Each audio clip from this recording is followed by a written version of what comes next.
आधी घरवाली।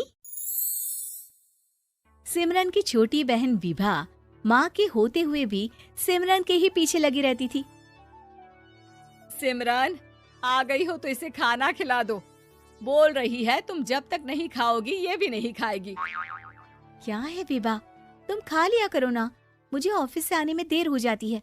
और कोई छोटी बच्ची तो हो नहीं तुम जो खाना भी नहीं खाती हो कि दीदी आएगी तो ही खाऊंगी। हाँ हाँ, छोटी बच्ची ही समझ लो। और एक बात, जब आपको पता है कि मैं आपके बिना नहीं खाती हूँ तो रोज रोज क्यों बोलती हो? अरे क्या है ये, दोनों बहनें कम माँ बेटी ज्यादा लगती हो। अरे दीदी की शादी हो जाएगी तब क्या करेगी बोल? जब होगी तब की तब देखेंगे। मैं तो दीदी के साथ ही रहूंगी हमेशा। दोनों की शादी ऐसे घर में कर देंगे जहाँ दो भाई हो। खैर, मामला आया गया हो जाता है। एक दिन सिमरन के पापा जब घर आते हैं। तुम लोगों के लिए अच्छी खबर है। वर्मा जी है ना मेरे दोस्त, उन्होंने सिमरन बेटी के लिए रिश्ता बताया है। बहुत अच्छा लड़का है, सिमरन को भी पसंद कर लिया है और कल वो लोग आ रहे हैं सिमरन को देखने अपने घर। सिद्धांत अपने माता पिता के साथ सिमरन को देखने आता है। उसे सिमरन अच्छी लगती है और शादी तय हो जाती है।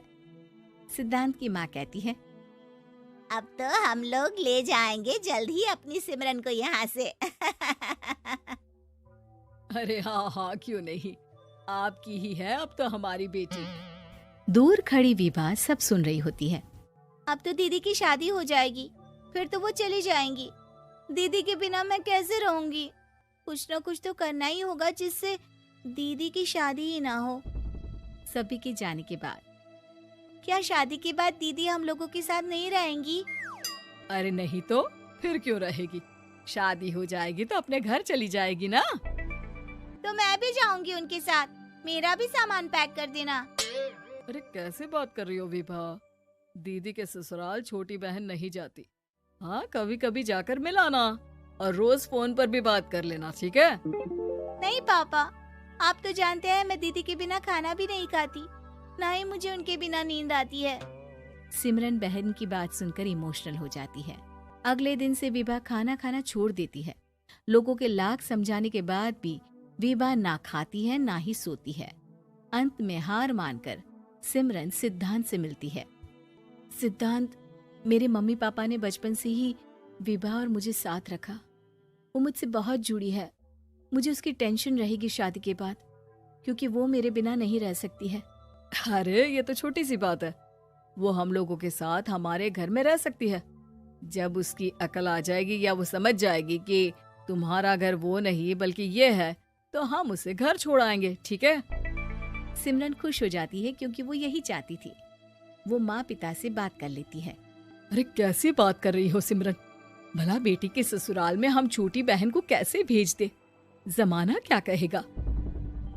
अरे तो पागल हो गया है, मना कर दे। इस शादी में इन लोगों का तो ये चलता ही रहेगा।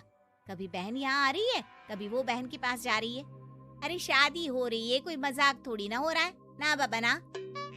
माँ कैसी बात कर रही हो? सिमरन से मैं जुड़ाव महसूस कर रहा हूँ और इतनी सी बात के लिए इतनी अच्छी लड़की को कैसे छोड़ सकता हूँ? सिद्धांत की भी जिद होती है कि वो सिर्फ सिमरन से ही शादी करेगा, और होता भी वैसा ही है। सिद्धांत और सिमरन की शादी हो जाती है और दहेज में आ जाती है विभा। शादी के बाद बुआ सास कहती है, अरे माँ ना, साली आधी घर वाली होती है, लेकिन ये क्या, तुम तो उसे घर ही ले आए। तभी चाची कहती है, सिद्धांत को तो हम लोगों ने सीधा समझा था, लेकिन सबसे तेज तो यही निकला। अरे देखो कैसे दहेज तो नहीं लिया, लेकिन साली पर कब्जा कर लिया। सिद्धांत ने इस और तो सोचा ही नहीं था, लोग उन लोगों के बारे में ऐसी भी बात करेंगे। वो वहाँ से चला जाता है और चुपचाप अपने कमरे में लेट जाता है। क्या हुआ सिद्धांत, तुम अचानक से परेशान हो गए, कोई बात है क्या? अरे नहीं नहीं, वो थक गया था ना, शादी की सारी तैयारी और रस्मों के बीच, सोच रहा हूँ थोड़ा आराम कर लूं। हाँ ठीक है, आप लेट जाइए, मैं विभा का बेड लगा देती हूँ जमीन पर। क्या वो यहाँ सोएगी? हाँ, बताया तो था कि उसे नींद नहीं आती मेरे बिना। तो तुम आराम से लेटो ऊपर, हम लोग नीचे बिछा लेते हैं। अरे नहीं नहीं, तुम दोनों आराम से लेटो ऊपर, मैं माँ पापा के रूम में जा रहा हूँ। सिद्धांत वहाँ से दूसरे कमरे में चला जाता है, जहाँ सिद्धांत के पिता उससे कहते हैं, क्या बात है बेटा, तू उस कमरे में क्यों नहीं सो रहा? बहू से लड़ाई हो गई है क्या शादी के पहले दिन ही? अब नहीं पापा, वो दोनों बहनों को बात करनी थी और मुझे नींद आ रही है, तो मैं यहाँ सोने चला आया। अगले दिन सिद्धांत तैयार होकर ऑफिस जाता है। ऑफिस में लंच के वक्त दोस्त कहता है, क्या बात है सिद्धांत, इतना सारा खाना एक ही दिन में? हाँ यार, वो सिमरन को खाना बनाने का शौक है तो उसी ने बनाया है। यार हम लोगों की तो सिर्फ एक ही बीवी है, इसकी तो दो दो है ना। सिद्धांत को गुस्सा आ जाता है। कैसी बात कर रहा है तू? अरे तू तो भाग्यशाली है जो बीवी के साथ साथ साली भी आ गई। अरे साली लोगों की तो आधी घरवाली होती है, तुझे तो पूरी की पूरी मिल गई। सिद्धांत का पारा अब 7वें आसमान में पहुंच जाता है। वो खड़ा होकर उस लड़के से लड़ने लगता है। हाँ, मेरी शादी में मेरी बीवी के साथ मेरी साली भी आई है, ये सच है, लेकिन सिर्फ कुछ समय के लिए, क्योंकि उसने सिमरन को बचपन से ही माँ की तरह देखा और यूं अचानक वो सिमरन से अलग नहीं रह सकती थी। इसलिए सोचो, अगर मेरी बीवी उसके लिए माँ का स्थान रखती है तो मेरा दर्जा क्या हुआ? तभी वहाँ बॉस आ जाता है। माफ करना सिद्धांत, यहाँ इस मेंटल लेवल के लोग हैं। जरूरी नहीं साली सिर्फ आधी घरवाली ही हो, कभी वो छोटी बहन तो कभी बेटी भी होती है। वेल डन सिद्धांत। सिद्धांत को अब ऑफिस में कोई कुछ नहीं कहता, लेकिन आस पड़ोस का वो तो वही हाल रहता है। सिद्धांत ऑफिस से घर की ओर आ रहा होता है कि रास्ते में उसे अपनी कॉलोनी का दोस्त मिल जाता है। क्या बात है, चेहरे की चमक बता रही है, शादी से बड़ा खुश है तू, क्यों? हाँ यार, अच्छी लड़की और अच्छा परिवार मिलना कहाँ होता है जल्दी आजकल। यार हमें भी दिला देना ऐसा परिवार जहाँ एक के साथ एक फ्री की स्कीम चल रही हो। सिद्धांत को फिर गुस्सा आ जाता है। वो दोस्त को मारने के लिए हाथ उठाता ही है कि वहाँ विभा आ जाती है। अरे जीजू, रहने दीजिए ना, ये लोग नहीं समझेंगे कि इंसानियत क्या होती है। ये सच है कि दीदी से कैसे दूर रहना, ये मुझे पता नहीं था। आपने मुझे दीदी के पास रहने का मौका देकर ये समझने का मौका दिया कि लड़की का असली घर उसका ससुराल होता है। मैं समझ चुकी हूँ, मैं जा रही हूँ जीजू, लेकिन मैं खुश हूँ कि आपने मुझे अपनी छोटी बहन समझा। सभी उन लोगों को देखकर ताली बजाने लगते हैं।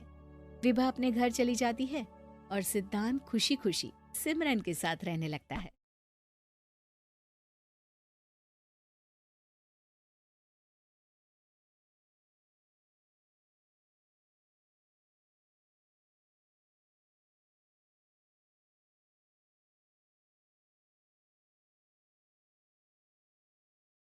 वह 28 साल की हो चुकी थी, लेकिन अभी तक उसकी शादी नहीं हुई थी। शालिनी के मम्मी पापा सरला और महेश जी ने कभी उसकी शादी के लिए कुछ ज्यादा कोशिश भी नहीं की। शाली मन ही मन चाहती थी कि दूसरी सहेलियों की तरह उसका भी घर बस जाए, लेकिन वो अपने मम्मी पापा से ये बात कहती भी तो कैसे कहती।